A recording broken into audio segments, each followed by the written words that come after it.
After 20 years as a U.S. Air Force Space Operations Officer, AM now operates a laptop, trading satellites for fictional spaceships.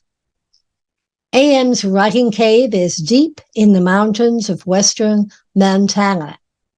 And AM is also a volunteer leader with Team Rubicon Disaster Response. Go, AM. Thank you for having me. I appreciate it. I'm reading from chapter 3 as well. My main character, Suri of Jericho, has been traveling the universe under the alias of Carrie Sisson, a scholar of ancient music, Filk, actually, if you know what that is. And she is now meeting the crew of Lightwave Fold Transport.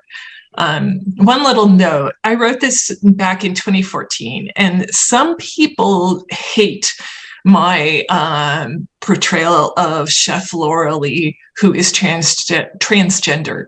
I might change a few things on her if I was to write this today, but I do want to make it very clear that she is drawn from people that I definitely know and love.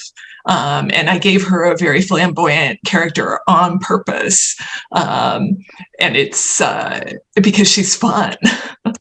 So on to the reading. Purser Lowe cleared his throat, and the sparse chatter quieted. Gentle beings, welcome to Lightwave Fold Transport. Captain Ruger, he waved a hand at the glowering man at the head of the table. Myself and the crew welcome all of you. If there is anything you require to make this journey more pleasant, please let us know. We cannot guarantee anything beyond the contractual terms, but we will attempt to fulfill reasonable requests. He looked at the artiste, a bland expression on his face as he said, reasonable. Suri guessed there'd been unreasonable requests already. Chef in training, Laura Lee, will be starting the service shortly. First, I'd like to introduce Maintenance Officer Boer. Lowe waved to an older man seated down the table from her who nodded gravely. He wore the same lightweight dark blue coveralls, his name and title on his breast, but his looked a little wrinkled.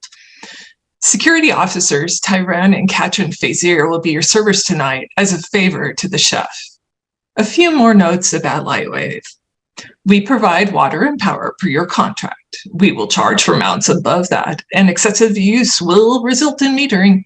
We are a small transport with limited resources. Please be cognizant of this. The purser carefully avoided the artiste's gaze. He smiled again. The transport is full. The observation lounge is open to all beings who can tolerate human standard, and auto beverage service is available and some snacks. The dining schedule is in your contract. Please avoid the dining facility at other times, as our chef in training requires time to prepare and study. There are no guarantees chef will prepare any meals other than our formal dinners, but everything is wonderful under chef's guidance. Again, welcome to Lightwave. Please introduce yourselves later. Full introductions would be too time-consuming and might interrupt chef's production, a total tragedy of massive proportions, formerly unknown in the entire universe. The purser grinned at something behind Suri, and she turned to look and then stared.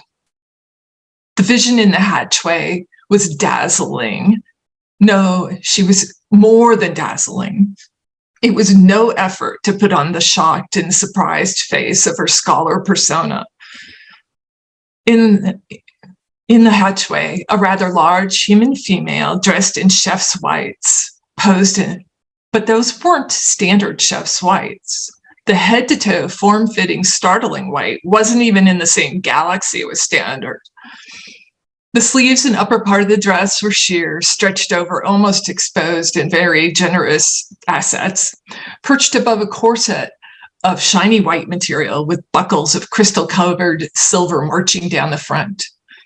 The cinched-in waist looked painfully tight above wide, curved hips. Below the corset, a gown of white scaled material clung to the being's thighs, flaring above the knees into a bias-cut skirt with fold upon fold of material, the hem dazzling with long strings of crystal beading like a fantasy sea creature. Below the skirt, shiny white, ridiculously high platform boots peeked out. If Suri tried to wear those, she'd break her neck. A tiny caricature of a chef's toque perched jauntily on bobbed chin-length mass of shiny white hair, with crystal ear coverings spiking up and through the hair.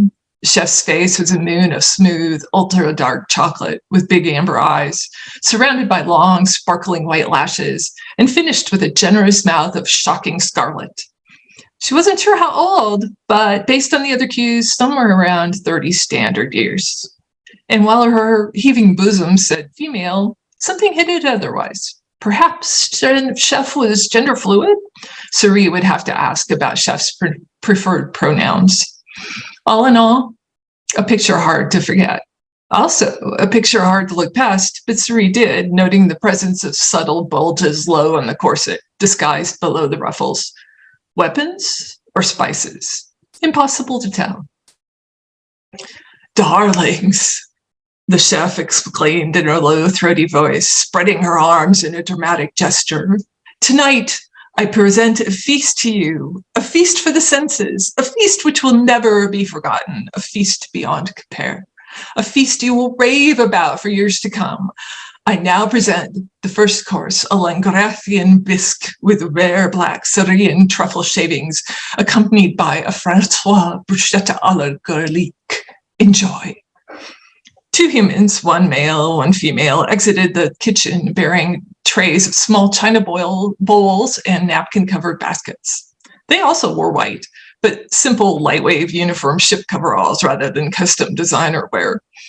They wore black harnesses over those, securing hand weapons of every type, stunners, blasters, knives, and others Suri had no names for. A chill ran down her spine. That much hardware seemed like overkill for a dinner party. The female plopped a bowl in front of Suri and a basket dunked above her place setting. Despite the rough delivery, the bowl released a mouth-watering scent of rich brown butter, tinged with the saltiness of a sea. White wine poured into her glass. Suri looked around at her fellow diners, wide-eyed, and then at the captain, telegraphing the need for a cue. The captain scowled at the chef. With a sigh, he picked up his spoon, a tiny utensil lost in his thick white hand. Raising it, he looked around the table with a pained look and grimace and intoned, "Enjoy." He spooned up the soup and swallowed. The corners of his mouth lifted for a split second. The chef lit up with triumph and whirled with a flounce, the crystal beads clattering as she retired to the kitchen. Suri didn't try to cover her delight. It was the best theater she'd seen in a long time. Thanks for listening. I hope you enjoyed it. Don't forget to sign up for the giveaway. The ebook of Lightwave Nexus Station is free on all retailers. So if you want to pick that up.